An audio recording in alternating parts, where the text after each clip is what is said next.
Assalamualaikum warahmatullahi wabarakatuh. Selamat pagi anak-anak, berjumpa lagi dengan Bu Imas.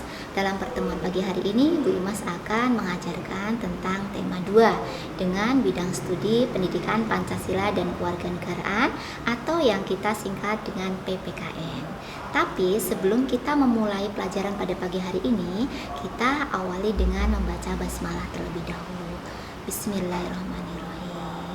Ya, mudah-mudahan belajar kita bisa lancar dan anak-anak juga bisa paham apa yang Bu Imas jelaskan pada pagi hari ini. Tapi sebelum Bu Imas akan menjelaskan tentang materi pada pagi hari ini, Bu Imas akan membacakan tentang tujuan pembelajaran. Yang pertama, siswa dapat menyebutkan hal-hal yang boleh dan tidak boleh dilakukan dengan benar.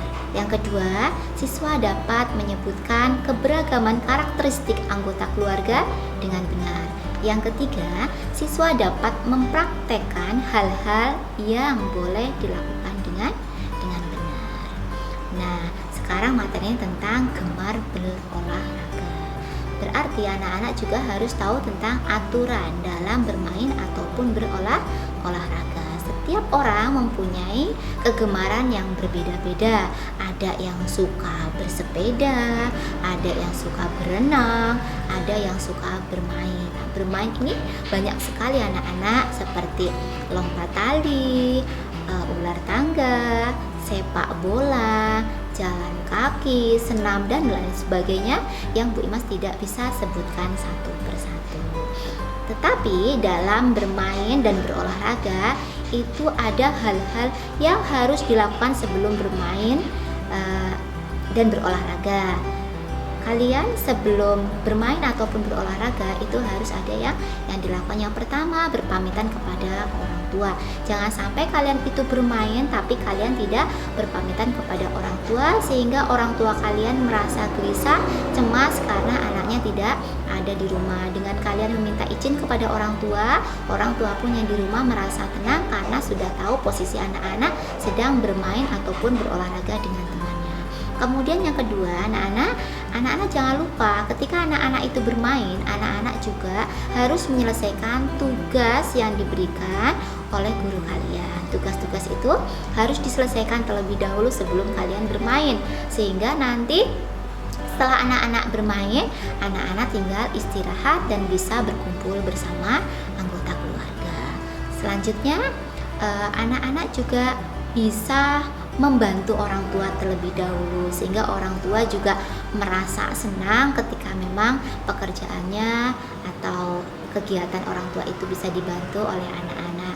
Anak-anak nanti setelah selesai bisa bermain bersama orang tua. Selanjutnya, ada hal-hal yang boleh dilakukan ketika bermain dan berolahraga.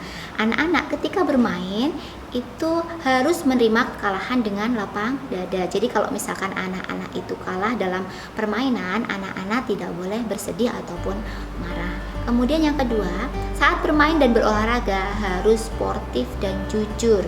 Jadi anak-anak itu tidak boleh curang. Apapun hasilnya, yang penting anak-anak bisa jujur dalam permainan. Yang ketiga, dalam berolahraga tim diutamakan kerja sama. Contohnya kayak misalkan kalian bermain sepak bola, itu kan tidak sendirian. Jadi ada beberapa anak yang terlibat dalam sepak bola itu. Jadi anak-anak harus kerja sama antara orang yang satu dengan orang yang lain, atau teman yang satu dengan teman yang lain, sehingga nanti anak-anak bisa mencapai goal dengan kerjasama antar teman-teman. Selanjutnya, hal-hal yang tidak boleh dilakukan ketika bermain dan berolahraga. Ketika kalian berolahraga seperti yang tadi Bu Imas sampaikan, ketika berolahraga sepak bola, kalian tidak boleh kasar terhadap teman kalian. Misalkan kalian sudah merasa mau kalah seperti itu, kemudian kalian itu langsung menjegal teman kalian. Itu adalah hal-hal yang tidak diperbolehkan saat berolahraga ataupun bermain. Kemudian yang kedua, marah karena kalah. Ketika kalian marah saat kalah, itu tidak akan berubah, kalian akan menjadi menang. Jadi kalian harus berusaha untuk berlapang dada, menerima kekalahan. Apapun yang terjadi, itulah yang terbaik. Kalau misalkan masih kalah pada perlombaan hari ini atau permainan hari ini, anak-anak bisa belajar lagi atau bisa bermain lagi pada pertemuan berikutnya. Kemudian yang ketiga, anak-anak tidak boleh menangis saat kalah. Sedih-sedih iya, Bu Imas juga tahu ketika kalian itu kalah, kalian sedih. Bu Imas juga pernah merasakan seperti itu. Tapi kalian jangan larut dalam kesedihan, jangan terlena dalam kesedihan. Kalian lebih baik dibuat gembira, dibuat lapang dada, kemudian kalian juga bisa bermain lagi dengan lawan kalian, sehingga kalian juga bisa menikmati kebersamaan kalian bersama teman-teman. Ya, selain anak-anak bisa bermain dengan teman-teman teman-teman kalian di luaran, anak-anak juga bisa bermain bersama anggota keluarga, baik itu kakak ataupun adik. Nah, di sini anak-anak juga ketika bermain dengan anggota keluarga, anak-anak harus bisa memahami karakter anggota keluarga yang ada di rumah anak-anak. Nah, karena karakter itu termasuk sifat atau bawaan yang ada pada diri seseorang, dan karakter itu berbeda-beda. Setiap orang mempunyai karakter yang beda-beda.